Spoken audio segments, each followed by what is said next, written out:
الشعب يريد إسقاط النظام. الشعب يريد إسقاط النظام. يا جماعة يريد إسقاط النظام. الناس كلها بتقول كفاية ثورة وكفاية اعتصامات وسيبونا ندور على رغيف العيش. فاكرين أول كلمة قلناها في 25 يناير كانت إيه؟ أول كلمة كانت إيه؟ يغيث حرية عدالة اجتماعية. يغيث حرية عدالة اجتماعية. يغيث حرية عدالة اجتماعية. يغيث حرية عدالة اجتماعية. يغيث حرية. احنا لسه عايزين نقول الاحلام بتاعنا اللي هو ضروري احنا هتنزل كل يوم جمعه بناخد ند وترمس والثاني وترمي في الارض وتمشي تاني.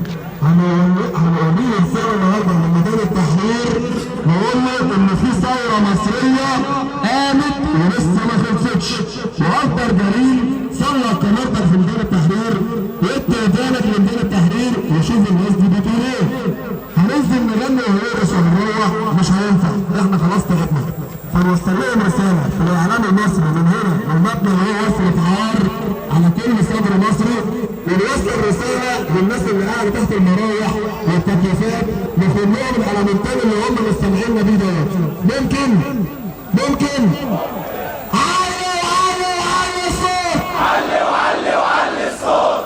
العلامتين كده مش هيتكسر. ده في ناس قاعده في المنطقه دلوقتي ما نامتش من امبارح، عايزين نكسر الالمنتين اللي مستمعينا بيه دوت. علي الصوت. علي الصوت. ثورة مصر مش هتموت. ثورة مصر مش هتموت. ثورة مصر مش هتموت. ثورة مصر مش هتموت. هم باعوا الجلابية.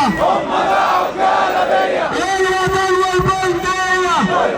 والبندقية. واحنا ما بنبيعش مصر.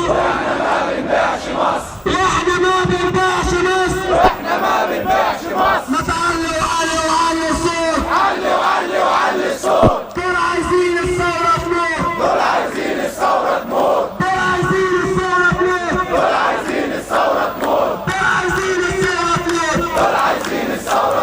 ثورة مصر مش هتموت.